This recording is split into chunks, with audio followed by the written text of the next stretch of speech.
हमारा टॉपिक चल रहा है इंग्लैंड में संसदीय संस्थाओं का विकास। आज हम डिस्कस करेंगे गौरवपूर्ण क्रांति 1688।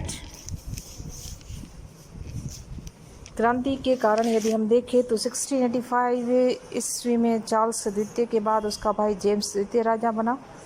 वह कुशल तथा व्यावहारिक राजनीतिज्ञ नहीं था, वह जिद्दी तथा अदूरदर्शी भी था तथा उसमें बदला लेने की भावना प्रबल थी। धार्मिक दृष्टि से वह कट्टर कैथोलिक था और विरोधियों को विधर्मी मानता था। राजनीतिक दृष्टि से वह एक स्वेच्छाचारी शासक था। वह कैथोलिक धर्म तथा स्वेच्छाचारी शासन स्थापित करना चाहता था। देश के स्थापित नियम तथा धर्म की उपेक्षा कर और लोकमत को ठुकरा कर भी अपने उद्देश्यों को पूरा करना चाहता था। वह भी राजा के दैवी अधिकारों के सिद्धांत में विश्वास करता था। जेम्स के राज्यारोहण के समय परिस्थितियां सर्वथा उसके अनुकूल थी, लेकिन उसने अपनी व्यक्तिगत त्रुटियों के कारण परिस्थितियों को विषम बना दिया। उसने ये प्रयत्न किया कि जो शक्ति संसद ने सम्राट की देने से इनकार कर दिया है, वो शक्ति को वो पुनः प्राप्त करे। फलस्वरूप संसद और जनता उसके विरुद्ध हो गई। प्रोफेसर एडम्स ने लिखा है कि 1685 में सिंहासन रूढ़ होने के समय जेम्स द्वितीय सब राजाओं में से अधिक शक्तिशाली था, परंतु इतना होते हुए भी वह बहुत थोड़े समय में राज्य खो बैठा। जेम्स द्वितीय की स्वेच्छाचारिता के कारण संसद से उसका संघर्ष आरंभ हुआ। 1688 में यह संघर्ष अपनी चरम पर पहुंच गया और 1688 ईस्वी में उसके पुत्र उत्पन्न हुआ, जिसने जनता को और अधिक क्रोधित कर दिया। क्योंकि अब जेम्स द्वितीय का उत्तराधिकारी था, अतः संसद ने हॉलैंड के राजकुमार विलियम ऑफ ऑरेंज को, जो जेम्स की बड़ी लड़की का मैरी का पति था, सिंहासन बैठने हेतु निमंत्रित कर दिया। विलियम के आते ही जेम्स द्वितीय इंग्लैंड से भाग निकला और इस प्रकार किसी भी वक्तपात हिंसा के सत्ता में परिवर्तन हो गया। इस घटना को इंग्लैंड में संवैधानिक इतिहास में गौरवपूर्ण क्रांति कहा जाता है। इसके मुख्य कारण देखें तो प्रथम, जेम्स का कैथोलिकवाद।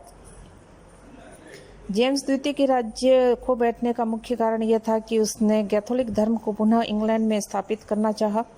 वह कैथोलिक धर्म का कट्टर अनुयायी था और अपने धर्म के लिए अपना राज्य भी खोने के लिए तैयार था।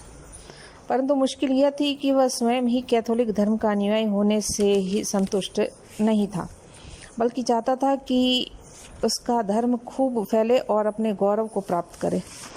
जेम्स के दरबार में कैथोलिक रीति से पूजा होती थी तथा कैथोलिक श्लोक पढ़े जाते थे। इसके विपरीत इंग्लैंड के राजकीय धर्म एंग्लिकन रस्मों की अवहेलना की जाती थी। वह टेस्ट एक्ट को, जिसके अनुसार कैथोलिकों को सरकारी सेवाओं तथा संसद की सदस्यता से वंचित कर दिया गया था, रद्द करना चाहता था। किंतु संसद ने इसे रद्द करने तथा जिन कैथोलिक अधिकारियों को उसने नियुक्त कर दिया था, उनको टेस्ट एक्ट से मुक्त प्रदान करने से इनकार कर दिया। इस पर जेम्स द्वितीय ने संसद को नवंबर 1685 में स्थगित कर दिया। यद्यपि संसद को भंग नहीं किया गया, किंतु जेम्स ने उसकी बैठक नहीं बुलाई और मनमाना शासन करना आरंभ कर दिया। उसकी इस निरंकुशता को संसद और जनता सहन न कर सकी, अतः संसद और शासकों के बीच चला आ रहा संघर्ष अपनी चरम पर पहुंच गया। जेम्स ने यह भी घोषणा की कि वह किसी भी कानून को रद्द कर सकता है तथा कोई भी नया कानून लागू कर सकता है। उसने संसद द्वारा पारित अनेक कानून रद्द कर दिए, जिसमें टेस्ट एक्ट भी शामिल था। उसने प्यूरिटन तथा कैथोलिकों के विरुद्ध जितने भी कानून थे रद्द कर दिए। संसद द्वारा पारित कानूनों को रद्द करना संविधान को रद्द करना था और यह उसके असंवैधानिक कार्यों की चरम सीमा थी। दूसरा कारण है स्थायी सेना में वृद्धि। जेम्स द्वितीय के राज्यारोहण के समय परिस्थितियां बड़ी आशाजनक थी। प्रेस्बिटेरियनों के नेता अर्जिल ने जब विद्रोह किया, तब बड़ी सुगमता से उसे पकड़ लिया गया तथा उसे राजद्रोही घोषित कर फांसी दे दी गई। उसी प्रकार मनमंत ने भी विद्रोह किया। मनमंत ने अपने को चार्ल्स द्वितीय का जायज पुत्र तथा गद्दी का वास्तविक उत्तराधिकारी बताया। उसे कुछ लोगों का सहयोग भी मिला। सिजमूर में राजा की सेना पर अचानक चढ़ाई कर दी गई, किंतु मनमत को पकड़कर मौत के घाट उतार दिया गया। अपनी सफलताओं से प्रोत्साहित जेम्स द्वितीय अपने उद्देश्यों को पूरा करने की चेष्टा करने लगा। उसके दो मुख्य उद्देश्य, इंग्लैंड में स्वेच्छाचारी शासन की स्थापना और कैथोलिक धर्म का प्रचार। इसका प्रत्यक्ष अर्थ यह था कि देश के मौलिक नियम, जनता की आज़ादी और स्थापित चर्च की स्थिति पर भीषण प्रहार। अपने उद्देश्यों को पूरा करने के लिए अपने उसने अपनी सैनिक शक्ति में वृद्धि करना आरंभ कर दिया। मनमथ के विद्रोह को कुचलने के लिए भर्ती किए गए सैनिकों की पलटन को भंग करने से इनकार कर दिया। अंग्रेज लोग स्थायी सेना रखने के घोर विरोधी थे, किंतु जेम्स ने उसकी भावनाओं की उपेक्षा की। 30,000 सैनिकों की स्थायी सेना तैयार कर ली। इस स्थायी सेना में कैथोलिकों की संख्या अधिक थी। यह सेना लंदन नगर के बाहर रहती थी, जिसने लंदन वासी बड़े आतंकित रहते थे। लोगों की ये धारणा थी कि स्थायी सेना रखने का तात्पर्य फौजी शासन स्थापित करना है। फौजी शासन भी इस कैथोलिकों द्वारा। इससे लोगों को गृह युद्ध की आशंका होने लगी। जनता ने इस स्थायी सेना का घोर विरोध किया, किंतु जेम्स ने जनता की भावना का तनिक भी ध्यान नहीं दिया और लोगों की भावना का अनादर करने वाला राजा के विरुद्ध लोगों का विद्रोह ही होना स्वाभाविक था। तीसरा कारण, फ्रांस में घनिष्ठ मित्रता। धन और सेना प्राप्त करने के उद्देश्य से जेम्स ने फ्रांस के साथ घनिष्ठ मित्रता स्थापित करना आरंभ कर दिया। यूरोप में लुई 14वां स्वेच्छाचारी शासन का एक कीर्तिमान था। वहाँ व्यक्तिगत स्वतंत्रता का नाम नहीं था, राजा ही स्टेट था। इंग्लैंड की जनता लुई 14वें से घृणा करती थी, अतः जनता को यह पसंद नहीं था कि जेम्स लुई 14वें से घनिष्ठ मित्रता स्थापित करे। लुई 14वें ने नान्तेस के नियमों को, जिसके द्वारा 1629 में प्रोटेस्टेंटों को कुछ स्वतंत्रता दे दी, रद्द कर दी।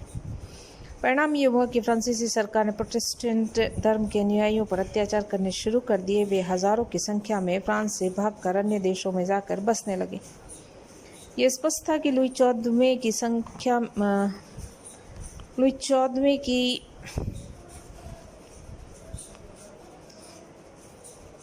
जेस्यूट लोगों के प्रभाव में आकर इस नीति पर चल रहा था। इंग्लैंड की जनता को यह विश्वास था कि जेम्स द्वितीय भी कैथोलिक धर्म का पुनः उसकी पहली जगह देने की कोशिश कर रहा है और वह लुई 14वें तथा जेस्यूटों के साथ इंग्लैंड की जनता पर सहन न करवाई और राजा विदेशी सत्ता से आज्ञाएं प्राप्त करने के अनुसार ही कार्य करें।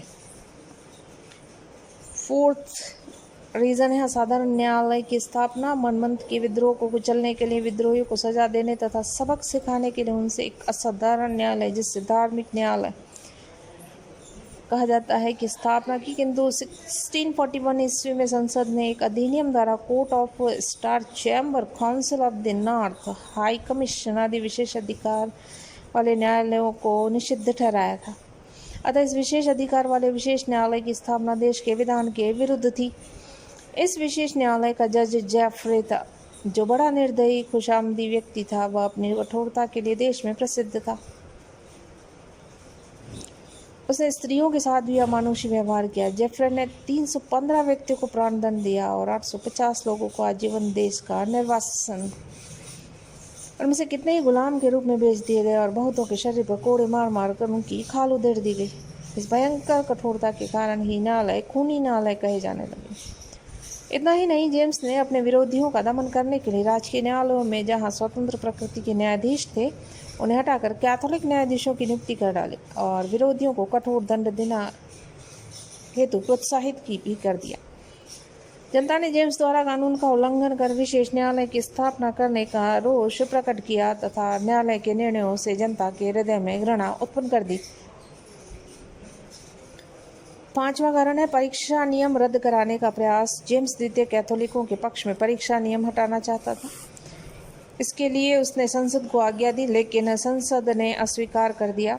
इस पर जेम्स ने इसकी बैठक स्थगित कर दी और उसके राज्यकाल में संसद की बैठक फिर नहीं हो पाई।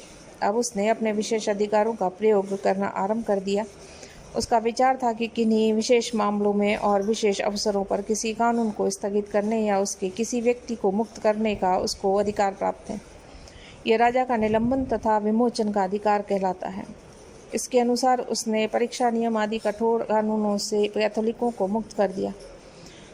उसने विरोधी जजों को पदच्युत कर दिया तथा जजों से अपने पक्ष में एक घोषणा भी करा ली। परीक्षा नियमों को रद्द करने के बाद अब वह राज्य तथा सेना से अधिक कैथोलिकों को नियुक्त करने लगा। उसने कैथोलिकों को विश्वविद्यालय और चर्च में भी नौकरियां देनी प्रारंभ कर दी। उसने रोचेस्टर नामक एक हाई चर्चमैन को पदच्युत कर दिया। उसके स्थान पर संडरलैंड नामक एक कैथोलिक को नियुक्त किया। स्टिकलैंड को नौसेना का सेनापति नियुक्त किया। यह सब कुछ सहन करना लोगों के लिए कठिन था। जेम्स के समर्थकों को भी उसने कार्यों का संदेह होना लगा। छठा कारण है स्कॉटलैंड तथा आयरलैंड के प्रतिनिधि। स्कॉटलैंड तथा आयरलैंड भी जेम्स की निरंकुशता से नहीं बच सके। वहाँ पर भी उसने कैथोलिकों की धार्मिक स्वतंत्रता प्रदान की। वहाँ पर उसने बड़े बड़े पदों पर कैथोलिकों को नियुक्त किया। उसने टिरकोनेल नामक एक कट्टर कैथोलिक को आयरलैंड का वाइसराय नियुक्त किया, जिसने प्रोटेस्टेंट पर भीषण अत्याचार किए। उसने आयरिश सेना से प्रोटेस्टेंटों को बलात् निकाल बाहर कर दिया। स्कॉटलैंड की जनता को बलात् जेम्स की धार्मिक नीतियों पर चलने के लिए बाध्य किया गया। आयरलैंड और स्कॉटलैंड के लोग उसके अत्याचार एवं अन्याय से इतने क्रुद्ध हो गए कि वे भी क्रांति के सम्मुख आ खड़े हुए। विश्वविद्यालय में हस्तक्षेप। विश्वविद्यालय में एंग्लिकन चर्च का बड़ा प्रभाव। अतः जेम्स का ध्यान इधर आकर्षित हुआ। उसने विश्वविद्यालय को कैथोलिक धर्म का प्रचार केंद्र बना दिया। कोशिश की। विश्वविद्यालयों में कैथोलिकों को उच्च पद देने लगे और अनुचित कार्य किए। ऑक्सफोर्ड विश्वविद्यालय में सबसे प्रसिद्ध मैकडल कॉलेज के प्रोटेस्टेंट उत्तराधिकारी को हटाया कर पार्कर नामक कैथोलिक की नियुक्ति करवाई गई। कैम्ब्रिज विश्वविद्यालय के कुलपति ने एक पादरी को आवश्यक परीक्षा में उत्तीर्ण नहीं होने के कारण एमए की उपाधि नहीं दी, अतः वह पदच्युत कर दिया गया। क्राइस्ट चर्च का डीन मेस्सी नामक एक कैथोलिक को मनोनीत किया गया। संसद उसके इन कार्यों को सहन न कर सकी, क्योंकि विश्वविद्यालय तो शिक्षा के मंदिर होते हैं। वहाँ यदि अध्यापक और अधिकारी कैथोलिक होंगे तो विद्यार्थी उनसे अवश्य प्रभावित होंगे। विश्वविद्यालय के प्रशासन में हस्तक्षेप करके जेम्स ने शिक्षित वर्ग को भी अपना विरोधी बना लिया। शैक्षणिक जगत में हस्तक्षेप करने में से देश में असंतोष और क्षोभ फैलने लगा, किंतु जेम्स में जनता की नाड़ी परखने की क्षमता ही नहीं थी। फलतः वह आगे कदम बढ़ाती चली गई। अंत में वह स्वयं ही उस खाई में जरा गिरा जिसका निर्माण उसने स्वयं किया था। आठवां कारण है धार्मिक अनुग्रह की घोषणा। जेम्स द्वितीय ने रोमन कैथोलिकों को अधिक सुविधाएं देकर उनकी सहानुभूति प्राप्त करने की चेष्टा की। उसने रोम के पोप को इंग्लैंड बुलाकर उसका राजकीय सम्मान किया। उसने अपने विशेष अधिकार का प्रयोग करते हुए 1687 में धार्मिक अनुग्रह की घोषणा प्रकाशित की। इसके द्वारा कैथोलिकों के विरुद्ध लागू कठोर नियमों को स्थगित कर दिया गया। इसका परिणाम यह हुआ कि कैथोलिक और अन्य प्रोटेस्टेंट धर्म को न मानकर वाले लोग खुले तौर पर अपने अपने धर्म के अनुसार पूजा पाठ करने लगे और उन्हें किसी भी पद पर आरूढ़ होने के लिए स्वतंत्रता दे दी गई। इस घोषणा से टोरी वर्ग दल के लोग, जो कि इंग्लैंड की चर्च के समर्थक थे, जेम्स द्वितीय से रुष्ट हो गए और विंग दल भी जेम्स से नाराज हो गया, क्योंकि उसे डर था कि जेम्स धार्मिक सहिष्णुता के चोले के अंदर कैथोलिक धर्म का प्रचार कर रहा है। उन्हें शक था कि धार्मिक अनुग्रह की घोषणा इंग्लैंड में कैथोलिक धर्म के प्रचार का आरंभ है। इंग्लैंड के लोग चर्च को प्रोटेस्टेंट धर्म का स्तंभ समझते थे, अतः लोगों ने प्रोटेस्टेंट धर्म की रक्षा के लिए इस घोषणा का तीव्र विरोध किया। 1687 तक जेम्स ने अपनी मूर्खता के कारण बहुत से लोगों की सहानुभूति खो दी। यह तक कि उसने सहायक और समर्थक भी विरोधी दल में शामिल हो गए। टोरियों और हाई चर्च वालों ने उसके भाई चार्ल्स द्वितीय का पक्ष लिया था और उन्हीं के बदौलत जेम्स को गद्दी मिल सकती थी। लेकिन वे ही लोग अब उसके कार्यों में से भयग्रस्त तथा शुद्ध होने लगे थे। 1688 में स्थिति अत्यंत ही नाजुक हो गई और क्रांति भड़क गई। फिर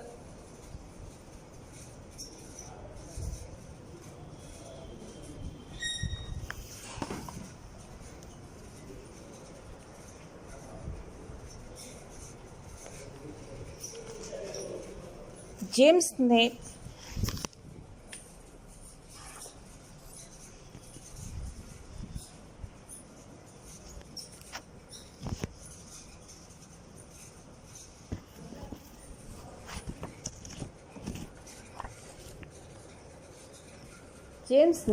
अप्रैल 1688 में धार्मिक अनुग्रह की दूसरी घोषणा प्रकाशित कर दी। तथा पादरियों को आदेश दिया कि इस घोषणा को समस्त गिरजाघरों में पढ़कर सुनाया जाए। इस घोषणा के अनुसार कैथोलिक तथा डिजेंटरों को अपने अपने धर्म का पालन करने की स्वतंत्रता दे दी गई। घोषणा के दूसरे भाग में यह कहा गया कि धर्म वर्ग के पक्षपात के बिना प्रत्येक व्यक्ति को नौकरियां दी जाएगी। कैंटरबरी के बड़े पादरियों सेक्रोपस के नेतृत्व में 6 पादरियों ने एक प्रार्थना पत्र तैयार किया, जेम्स के समक्ष पेश किया, जिसमें इस घोषणा को पढ़ने के कार्य से मुक्ति प्रदान करने की प्रार्थना की गई थी। जेम्स ने समक्ष जो पेश किया गया था, जिसमें घोषणा को पढ़ने के कार्य से मुक्ति प्रदान करने की प्रार्थना की गई थी। जेम्स ने उत्तर दिया कि पादरियों को राजा के पास ऐसा प्रार्थना पत्र भेजने का अधिकार नहीं है, और जेम्स ने उन पादरियों पर राजद्रोह का अभियोग लगाकर जेल में डाल दिया। उन पादरियों पर मुकदमा चलाया गया, लेकिन जूरी ने उन्हें निर्दोष ठहराया। 30 जून 1688 को वे रिहा हो गए। उस दिन सारे देश ने असीम आनंद का अनुभव लिया। सैनिकों तथा डिजेंटरों ने भी इस आनंद उत्सव में भाग लिया। इस आनंद उत्सव में जेम्स के विरुद्ध क्रांति का संकेत था।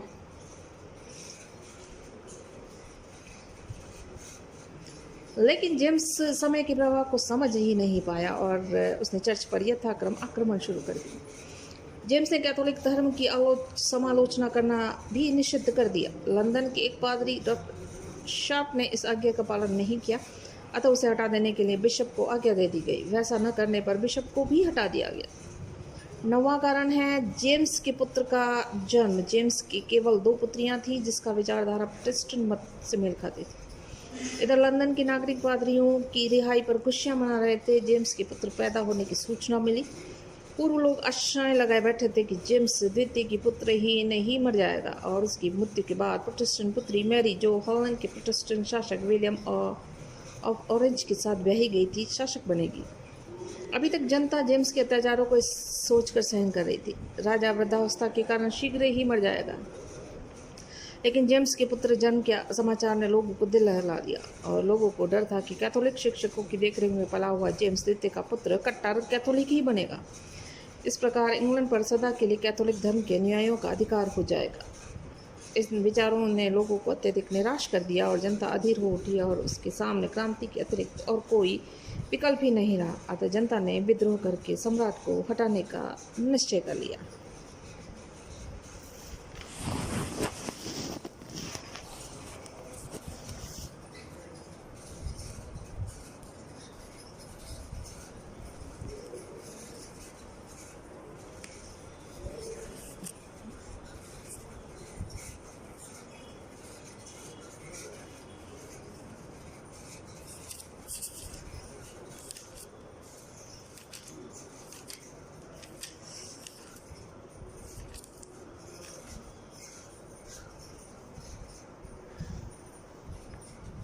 जेम्स द्वितीय ने इस बात का पूरा ध्यान रखा, प्रयास किया था कि नई सरकार बनाना ही असंभव हो जाए। दूसरी संसद बुलाने के लिए उसने जो आदेश जारी किए वो भी उसने जला दिए, किंतु वह क्रांति को रोक नहीं पाया और 30 जून 1688 को ही पादरियों ने मुक्ति दिवस के अवसर पर एक परामर्शदात्री सभा बुलाई, जिसमें लॉर्ड्स तथा चार्ल्स द्वितीय के शासनकाल में कॉमन सभा के सदस्य, सरकार के प्रतिनिधि सम्मिलित थे।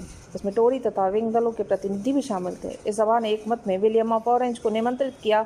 निमंत्रण का यही उद्देश्य था कि विलियम एक सेना के साथ इंग्लैंड आए, यहाँ की राजगद्दी स्वीकार करे और जनता के धर्म और आज़ादी की रक्षा करे। जल और थल सेना के साथ अधिकारियों विलियम को सहायता देने के आश्वासन दिए गए। इधर फ्रांस के सम्राट लुई 14वें ने जर्मनी पर हमला बोल दिया। नीदरलैंड की सीमा से अपनी सेनाएं बुला ली। विलियम को फ्रांस से कोई भय नहीं रहा, अतः उसने अंग्रेजों के निमंत्रण पर सहर्ष स्वीकार कर लिया। नवंबर 1688 को विलियम 15,000 सैनिकों को लेकर निर्विरोध इंग्लैंड पहुंचा। इस सेना से अंग्रेज, स्कॉच, डच, स्वीड तथा जर्मन सम्मिलित थे। इंग्लैंड की सर्वसाधारण जनता, नेता, 7 अधिकारियों सभी ने विलियम का हार्दिक स्वागत किया। किसी ने भी जेम्स का साथ नहीं दिया। उसकी छोटी पुत्री एन ने भी उसका परित्याग कर दिया। यॉर्कशायर में विद्रोह का झंडा गाड़ा गया। पहले तो जेम्स 20,000 सैनिकों लेकर विलियम का सामना करने की तैयारी की, किंतु सेलिसबरी के स्थान पर उसे देखा गया और सरदार तथा सैनिकों उसके साथ छोड़ चुके थे। उसकी पुत्री एन भी उसके विरुद्ध हो चुकी थी। उस समय उसने बड़े दुख से कहा था, ईश्वर खैर करे, मेरे बच्चे भी मेरा साथ छोड़ गए। जेम्स अब भी अपने सिंहासन की रक्षा कर सकता था यदि वह अपने कानून विरोधी कार्यों के लिए खेद प्रकट करता और भविष्य में देश के कानूनों के अनुसार आचरण करने की प्रतिज्ञा करता, किंतु अपने अंतिम समय में भी उसने अड़ियलपन का परिचय दिया। अतः उसे रोचेस्टर में बंदी बनाकर रखा गया, और लेकिन साधारण पहरा रहने के कारण वह भाग कर फ्रांस चला गया। तत्पश्चात कन्वेंशन पार्लियामेंट की बैठक हुई जिसने सिंहासन को रिक्त घोषित किया और इंग्लैंड का सिंहासन मैरी तथा विलियम को संयुक्त रूप से भेंट कर दिया। इस घटना को इंग्लैंड के इतिहास में गौरवपूर्ण क्रांति कहा जाता है।